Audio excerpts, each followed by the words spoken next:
জনাব তারেক রহমানের স্ট্যাটাস নিয়ে নানান আলোচনা, জল্পনা কল্পনা, স্পেকুলেশন চলছেই, সমালোচনা চলছে, আলোচনা চলছে। তিনি স্ট্যাটাসটা দিয়ে ঠিক করেছেন কিনা এসব কথাবার্তা হচ্ছে এবং নানান ইন্টারপ্রিটেশন তৈরি হচ্ছে। একটা ইন্টারপ্রিটেশন দেখে আমার মনে হলো এটা নিয়ে কথা বলা দরকার।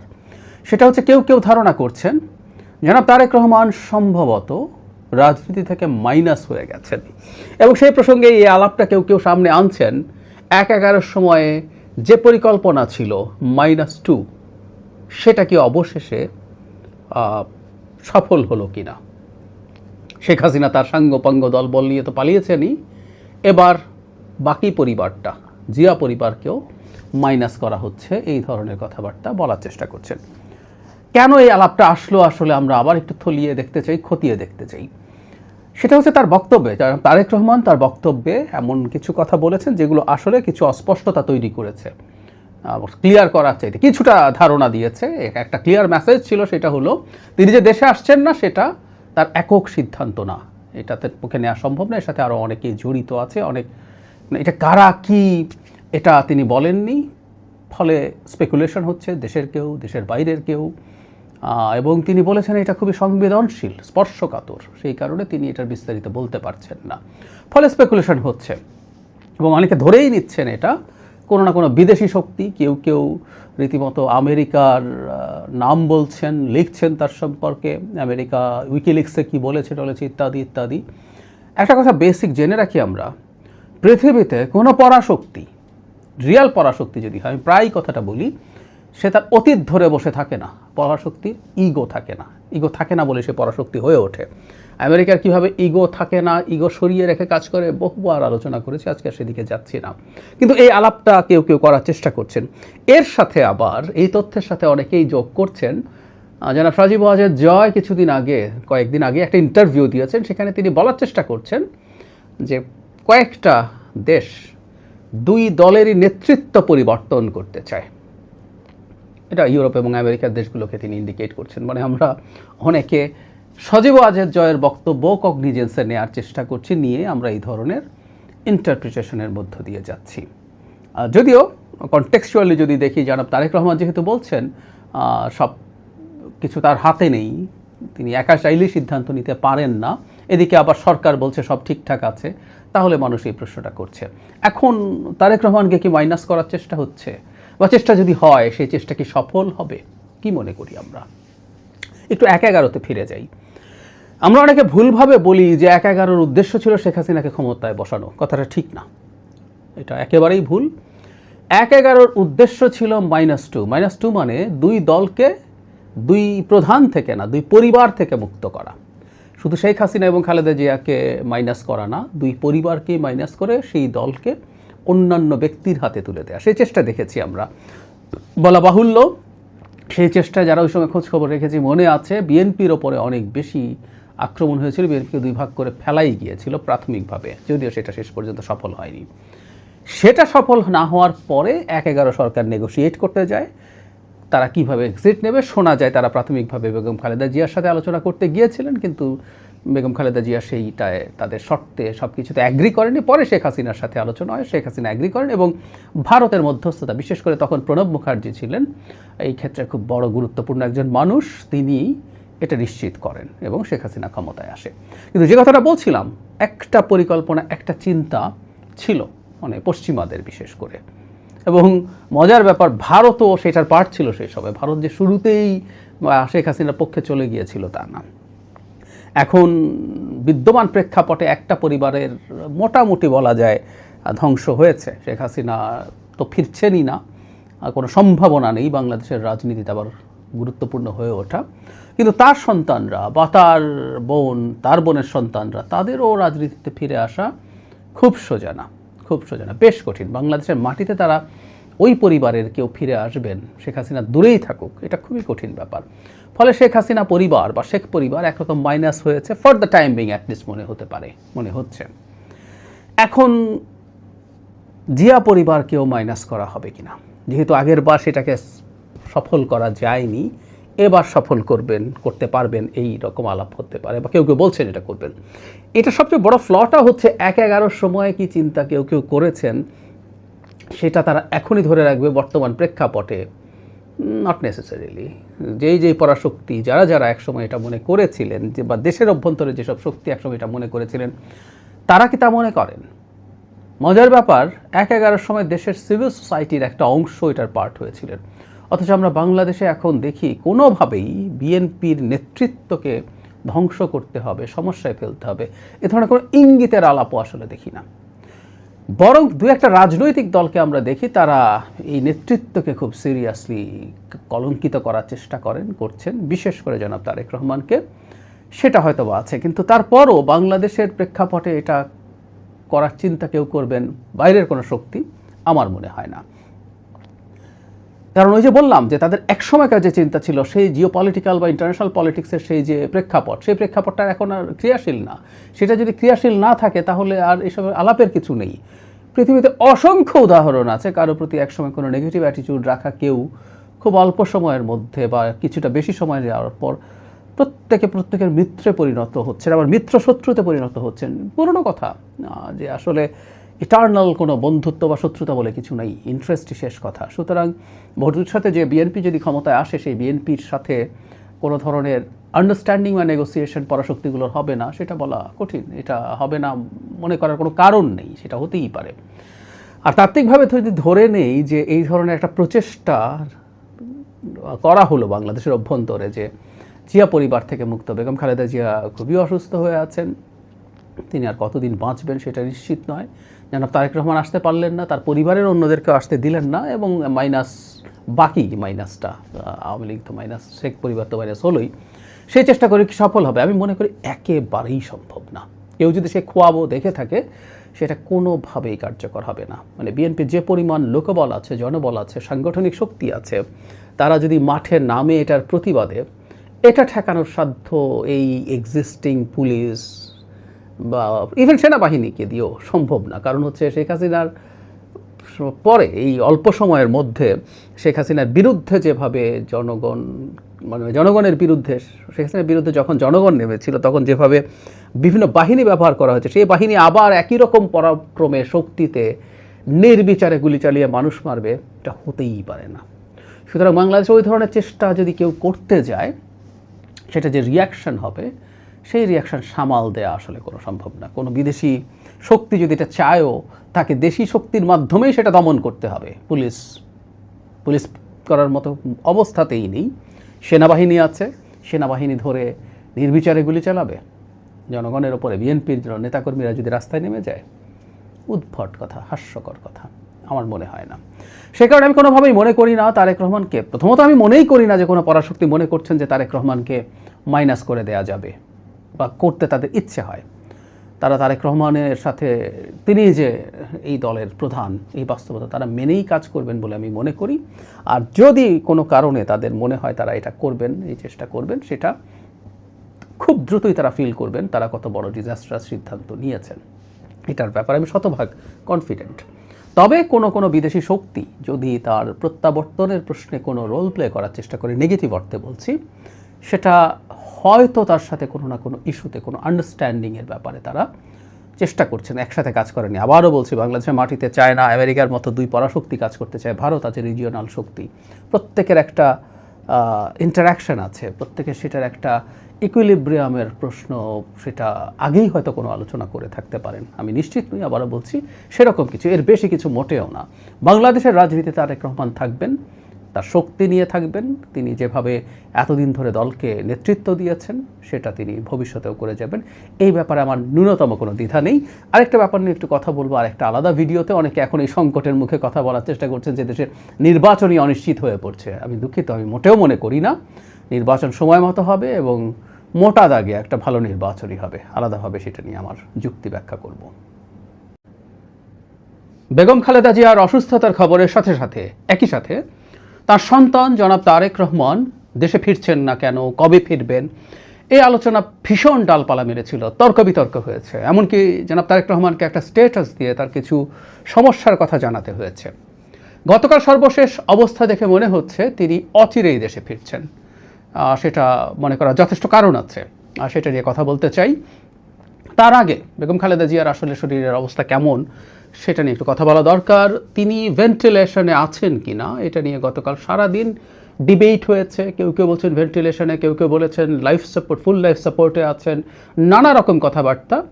আমি সর্বশেষ প্রথম আলোর একটা রিপোর্টে দেখলাম যে তারা খোঁজখবর করে এটা জানাচ্ছেন তিনি ভেন্টিলেশনে আছেন, যদিও তার আগে বিএনপির একজন গুরুত্বপূর্ণ নেতা আহমেদ আজম খান এটা আমাদেরকে জানিয়েছিলেন। অফিসিয়ালি আসলে আমরা বিএনপির পক্ষ থেকে তেমন কোনো স্টেটমেন্ট এখনও পাইনি, কিন্তু আমরা এর পরবর্তীতে দেখলাম বিএনপির স্থায়ী কমিটির একটা বৈঠক হয়েছে, জরুরি বৈঠক। সেই বৈঠক শেষে জনাব সালাউদ্দিন আহমেদ, খুবই সিগনিফিক্যান্ট নেতা বিএনপির, তিনি জানিয়েছেন তারেক রহমান আর খুব বেশি দেরি করছেন না, তিনি খুব দ্রুতই দেশে ফিরছেন। তাতে আমরা বুঝতে পারি বেগম খালেদা জিয়ার আসলে অবস্থার অবনতি হয়েছে। আমি গতকাল একটা ছোট ভিডিওতে বলেছিলাম আমরা চাই, আমরা দোয়া করি তিনি আমাদের মাঝে ফিরে আসুন, তিনি আমাদের মাঝে আরও বেশ লম্বা সময় থাকুন। এখন যারা তারেক রহমান ফিরে আসা নিয়ে যে কতগুলো অঙ্ক মেলানোর চেষ্টা করছেন অনেকে, সেগুলো একটু বলে। একটা হচ্ছে আইন উপদেষ্টা গতকাল বলেছেন যে সরকারের দিক থেকে বাধা নেই, তারা জনাব তারেক রহমানের নিরাপত্তাজনিত যদি কোনো সমস্যা থাকে সেটাও তারা দেখার চেষ্টা করবেন। এটা একটা গুরুত্বপূর্ণ বিষয়। সরকার দফায় দফায় বলেছে তারা কোনো ব্যারিয়ার তৈরি করছেন না। প্রধান উপদেষ্টা প্রেস সচিব, তারপরে আমাদের পররাষ্ট্র উপদেষ্টা, তিনি ট্রাভেল ডকুমেন্ট 24 ঘন্টার মধ্যে দিতে চেয়েছেন, সব রকমভাবে সাহায্য করবে। এরপর সরকার বাধা দিল না, কিন্তু সরকারের আসলে সাহায্য লাগবে। সমস্যা যদি নিরাপত্তাজনিত হয়, আমরা এটাকেই প্রধান সমস্যা বলে মনে করি। দেশের অভ্যন্তরে এবং বৈদেশিক অনেক শক্তি জনাব তারেক রহমানকে যদি হত্যা করতে পারেন, অনেক সুবিধা তাদের আছে। সেই কারণে তিনি যদি রাষ্ট্রীয় এক্সট্রা নিরাপত্তা পান, সেই সূত্রেই জানা যায় যদি নির্বাচনের তফসিল ঘোষণা করা হয়ে যেত, তাহলে তিনি তার এই সিকিউরিটি থ্রেটের কথা জানালে এসএসএফের নিরাপত্তা তিনি পেতে পারতেন। মানে অন্যান্য যে বাহিনীগুলো আছে সেই তুলনায় স্পেশাল সিকিউরিটি ফোর্স বা এসএসএফের নিরাপত্তা নিশ্চিতভাবেই তার জন্য অনেক বেশি বেটার কাজ করতো, অনেক বেশি কাজ করতো। এসএসএফ আমরা সাধারণ অর্থে জানি, আমি এসএসএফের আইনটা দেখছিলাম, 21 সালে এটা নতুন করে হয়েছে, আবার আগে তো ছিলই। তো সেই আইনে রাষ্ট্রপতি এবং আমরা সোফার যেটা জানি আর কি, যে রাষ্ট্রপতি এবং প্রধানমন্ত্রী মূলত এই এসএসএফের নিরাপত্তা সুবিধা পাবেন বাই ডিফল্ট। এখন যেহেতু প্রধানমন্ত্রীর জায়গায় প্রধান উপদেষ্টা আছে, তিনি পাচ্ছেন। আর রাষ্ট্র বা সরকার চাইলে যে কোনো সময় যে কোনো ব্যক্তিকে, বিদেশি বা দেশি যে কোনো ব্যক্তিকে অতি গুরুত্বপূর্ণ ব্যক্তি হিসেবে ঘোষণা করে তাকে এসএসএফ নিরাপত্তা দিতে পারেন। আমাদের নিশ্চয়ই চোখে পড়েছে গতকালই সরকার একটা প্রজ্ঞাপন জারি করে বলেছে বেগম খালেদা জিয়া এখন থেকে অতি গুরুত্বপূর্ণ ব্যক্তি, তাকে সেটা ঘোষণা করা হয়েছে। সেই প্রজ্ঞাপনে তাকে এসএসএফের নিরাপত্তাও দেয়া হবে সেই ঘোষণার মাধ্যমে। কেউ কেউ বলার চেষ্টা করছেন এটার মাধ্যমে জনাব তারেক রহমানকে এসএসএফের নিরাপত্তা দিয়ে দেয়া যাবে তার সন্তান হিসেবে। আমার কাছে কথাটা সঠিক বলে মনে হয় না। আমরা এই যে আইনটা আমি পড়ছিলাম, বাহিনীর ক্ষমতা ও দায়িত্ব আর্টিকেল ধারা 8-এর 3-এ আছে একদম স্পষ্টভাবে বাহিনী রাষ্ট্রপতি, প্রধানমন্ত্রী বা ক্ষেত্রমতো অন্তর্বর্তী সরকারের প্রধান উপদেষ্টা এবং অতি গুরুত্বপূর্ণ ব্যক্তির নিরাপত্তার বিঘ্ন ঘটাইতে পারে এরব ব্লা ব্লা ব্লা। তার মানে যাকে ঘোষণা করা হবে, এবং আমি প্রজ্ঞাপনটা পড়ে দেখলাম খালেদা জিয়ার পরিবারের কথা উল্লেখ নেই, শুধুমাত্র বেগম খালেদা জিয়াকে এই অতি গুরুত্বপূর্ণ ব্যক্তি ঘোষণা করা হয়েছে এবং তাকে এসএসএফ সুবিধা দেওয়া হচ্ছে। একটা কথা আমরা মনে রাখবো, রাষ্ট্রপতি এবং প্রধানমন্ত্রীর বাইরে তার পরিবারের সব সদস্য এসএসএফের নিরাপত্তা বাই ডিফল্ট এভাবে পেয়ে যান না। সুতরাং বেগম খালেদা জিয়ার এই এসএসএফ জনাব তারেক রহমানকেও কাভার করবে, আমার কাছে এটা সঠিক বলে মনে হয় না। আমি ধারণা করি বেগম খালেদা জিয়ার ওখানে এসএসএফ থাকার কারণ হচ্ছে জনাব তারেক রহমান যখন তাকে দেখতে যাবেন সেই জায়গায় যেন তিনি সিকিওর থাকেন। নাহলে বেগম খালেদা জিয়া যেহেতু ওখানে আছেন এবং তিনি খুব পটেনশিয়াল মারাত্মক থ্রেটের মধ্যে আছেন, আমার কাছে সেটাও ঠিক মনে হয় না। তিনি অত্যন্ত অসুস্থ একজন মানুষ। বাংলাদেশে যারা মনে করেন বেগম খালেদা জিয়া আর অনেক বড় বাধা তৈরি করছে, সেটা আসলে তাদের ওই রকমভাবে তার উপর আক্রমণ হামলা হওয়ার সম্ভাবনা তুলনামূলকভাবে কম।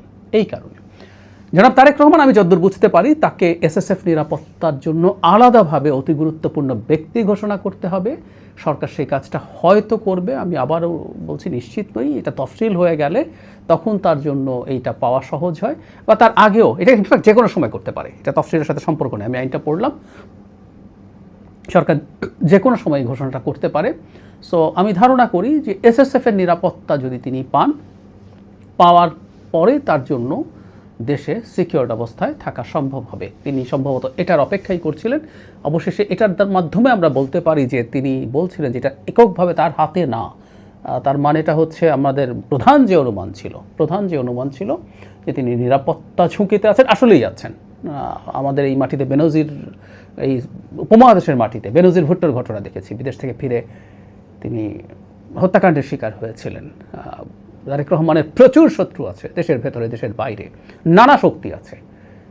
বিএনপিকে ভেঙে দেওয়া, বিএনপিকে ধ্বংস করে দেওয়া, দিলে বহুজনের, বহু রাজনৈতিক ব্যক্তির, অরাজনৈতিক ব্যক্তির, দেশের খেলোয়াড়, বিদেশের খেলোয়াড়, নানা জনের নানা বেনিফিট আছে। সুতরাং সেই চেষ্টা হতে পারে উনি এটার জন্যই হয়তো বা অপেক্ষা করছেন।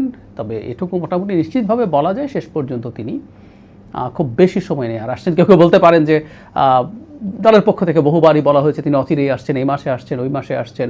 এটাও সেই রকম কিনা আমি মনে করি না, কারণ গতকাল স্থায়ী কমিটির বৈঠকের পর নিশ্চয়ই এই ইস্যুটা নিয়ে আলোচনা হয়েছে এবং জনাব তারেক রহমান ফাইনালি একটা সিদ্ধান্ত নিয়েছেন এবং আমি মোটামুটি নিশ্চিত যে সরকারের সাথে তার নিরাপত্তার ব্যাপারে সিরিয়াস কথাবার্তা এবং আলোচনা হয়েছে, সিদ্ধান্ত হয়েছে এবং এটা অবশ্যই বেগম খালেদা জিয়াকে যে এসএসএফ দেওয়া হচ্ছে সেটা সাথেই হয়ে যাচ্ছে, ব্যাপারটা এই রকম নয়।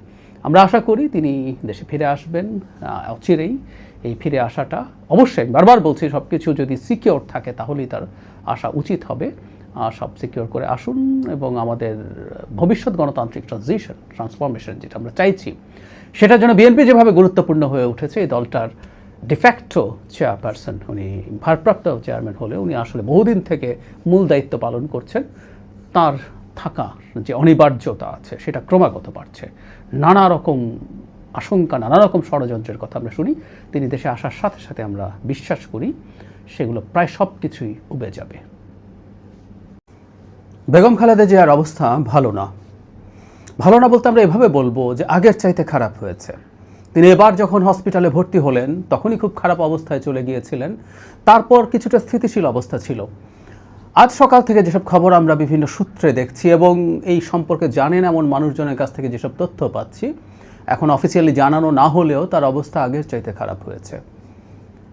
আর একটু বিতর্ক আছে তিনি কি ফুল লাইফ সাপোর্টে আছেন কিংবা মেকানিক্যাল ভেন্টিলেশনে আছেন, যেটা কম তুলনামূলকভাবে।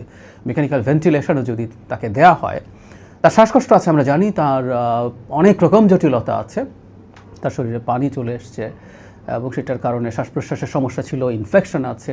তো সেটার কারণেই তিনি কৃত্রিমভাবে যদি তাকে শ্বাস দেওয়া হয় ভেন্টিলেটরের মাধ্যমে, তাহলে এটাও তার আগের চাইতে নিশ্চিতভাবেই খারাপ অবস্থা। আমি একটা কথা একটু বলতে চাই, তার জন্য আমাদের সবার প্রার্থনা করা উচিত তার ধর্মমতে, তার জায়গা থেকে।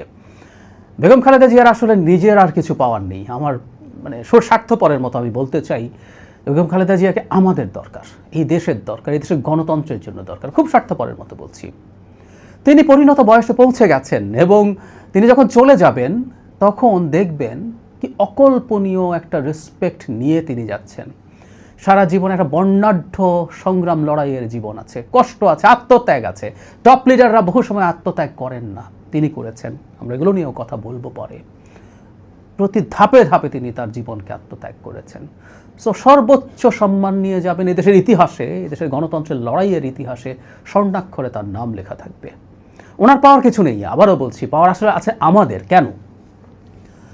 তিনি খুব সুস্থ নন, তিনি ফিরে আসবেন আমরা কায়মনোবাক্যে চাই, কিন্তু উনি খুব বেশি প্রোডাক্টিভ থাকবেন পলিটিক্যালি, এটা সম্ভব না। তারপরও তিনি যদি থাকেন, তিনি আমাদের অভিভাবক হিসাবে থাকবেন। একটা অবিশ্বাস্য ঘটনা ঘটেছে তার জীবনে, যেটা এই অঞ্চলে খুব কঠিন ব্যাপার। একটা রাজনৈতিক দলের প্রধান, বেগম খালেদা জিয়া এখনও বিএনপি চেয়ারপারসন, সেই মানুষটা রাজনৈতিক দলের প্রধান হওয়ার পরও প্রত্যেকটা রাজনৈতিক দল তাকে মুরব্বী হিসাবে, অভিভাবক হিসাবে মেনে নিয়েছে। ফান করে বলা যায় আওয়ামী লীগও তাকে মুরব্বী হিসাবে মানবে হয়তো, কারণ 5 আগস্ট পরবর্তী সময়ে তিনি যেভাবে আওয়ামী লীগের উপরে কোনো অন্যায় হামলা, কোনো রকম অন্যায় কিছু যাতে না হয় সেটার জন্য যেভাবে তিনি আহ্বান জানিয়েছেন, সত্যিকার স্টেটসম্যানের, স্টেটস পার্সনের ভূমিকা তিনি দেখিয়েছেন। অথচ আওয়ামী লীগ এবং শেখ হাসিনা তাকে কি পরিমাণ নির্যাতন করেছে সেটা আমরা কম বেশি সবাই জানি। আমি বিশ্বাস করি নির্বাচনকে সামনে রেখে, নির্বাচন হবে, অনেকে মনে করেন নির্বাচন বানচাল হয়ে যাবে, নির্বাচন হবে না, আমি সেটা মনে করি না, কিন্তু আর কতগুলো টার্ময়েলের পরিস্থিতি তৈরি হবে। এমনকি নির্বাচনের পরও, নির্বাচনটা করে ফেললেই যে সব ঠিক হয়ে গেল তা না। আমরা পোস্ট আপরাইজিং ইজিপ্টের কথা নিশ্চয়ই আমাদের মনে আছে। মিশরে নির্বাচন হয়েছিল, নির্বাচনে ক্ষমতায় এসেছিল মুরসি, কিন্তু শেষ পর্যন্ত ওটা টিকে থাকা যায়নি এবং সেখানে শেষ পর্যন্ত সামরিক শাসন আসে এবং সেই সিসি আজও ক্ষমতায় আছে। আমি দেখতে পাচ্ছি যারা নির্বাচনে হারার সম্ভাবনা আছে, যারা হারবেন তারা নির্বাচনে জিতবেন বলে এক ধরনের পারসেপশন তারা তৈরি করার চেষ্টা করছেন, কিন্তু নির্বাচনে খারাপ কিছু হলে তাদের রেজাল্ট খারাপ হওয়ার সমূহ সম্ভাবনা আছে। তারা সেই ফল নিয়ে নানান কিছু করতে পারে এবং সেই সময় আমাদের যে ঝামেলা শেষ হয়ে যাবে তা না। ঠিক সেই জায়গাগুলোতে নির্বাচনের আগে হোক পরে হোক জাতির একজন অভিভাবক হিসাবে বেগম খালেদা জিয়ার রোল প্লে করার স্কোপ আছে। তিনি যদি যে কোনো রাজনৈতিক দলকে ডাকেন তার দলের বাইরে, আমি বিশ্বাস করি তারা পূর্ণ সম্মান নিয়ে তার কাছে যাবেন, পূর্ণ সম্মান রেখে তার কথা শুনবেন। এমনকি কোনো কোনো ক্ষেত্রে তিনি তার দলকেও কিছু বলতে পারেন যে তার দলও যেন, দলের নেতৃবৃন্দ যেন কোনো রকম করে সমঝোতার জন্য কিছু মেনে নেয়। এই কথা বলারও জায়গা তার তো আসেই, তার নিজের দল। সুতরাং বেগম খালেদা জিয়া আমাদের মাঝে আরও বেশ কিছুদিন থাকা আসলে খুব জরুরি। এটা আমাদের স্বার্থ, আমি একেবারে স্বার্থপরের মতো কথা বলছি। ওনার আসলেই আর বেঁচে থাকায় ওনার নতুন অর্জন কিছু নেই, কিন্তু আমাদের আছে, আমাদের লাগবেই। এটা আমার কাছে একদম এসেনশিয়াল মনে হয়। আমরা আশা করি, আমরা প্রার্থনা করি যার যার ধর্ম মতো বেগম খালেদা জিয়া ফিরে আসুন, আমাদের মধ্যে আরও বেশ কিছুদিন থাকুন তিনি, আমাদের এই গণতান্ত্রিক ট্রানজিশনটা দেখে যান। আল্লাহ তাকে শেখ হাসিনার পতন দেখিয়েছেন, যেন তিনি এবার দেশটা গণতান্ত্রিক পথে সুন্দরভাবে এগিয়ে যাচ্ছে সেটা দেখে যান। যে গণতন্ত্রের লড়াই তিনি সারা জীবন করেছেন, ব্যক্তিগতভাবে ভয়ঙ্কর রকম মাসুল দিয়েছেন, সেই লড়াইটা আল্লাহ যেন তাকে দেখার সুযোগ করে দেন। আমরা প্রত্যেকে যেন তার জন্য প্রার্থনা করি।